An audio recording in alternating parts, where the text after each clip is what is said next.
Baltimore's reputation as one of the country's most violent cities has been difficult to change, despite spending nearly 30% of its discretionary budget on public safety, including almost $500 million annually on policing alone, cops and courts.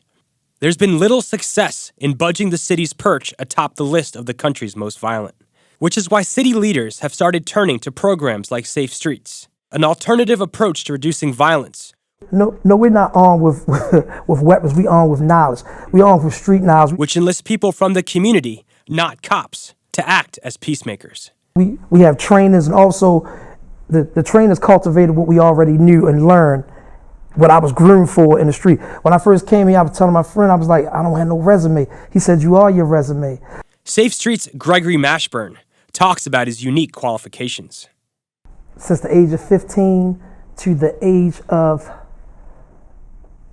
34, I've been shot 14 times, 4 separate occasions, stabbed 20 times, throat cut with a straight razor from my chin to my ear, 17 and a half years in prison, had attempted murders, armed robberies, drugs. The program is administered by the city's health department.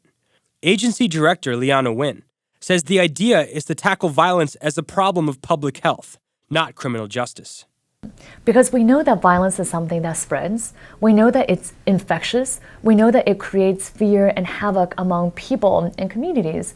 And just like infectious diseases, it's something that can be prevented. And according to studies, including one in 2012 by Johns Hopkins University, it has done just that.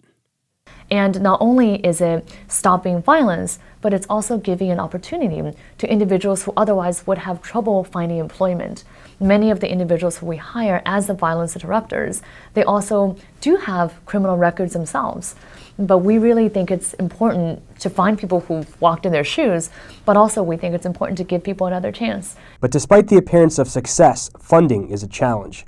The city employs just 18 violence interrupters, a deficiency that is raising questions about why programs like Safe Streets are chronically underfunded, and why there isn't a larger emphasis on creating jobs in disinvested neighborhoods, while decreasing policies like the war on drugs that drive mass incarceration.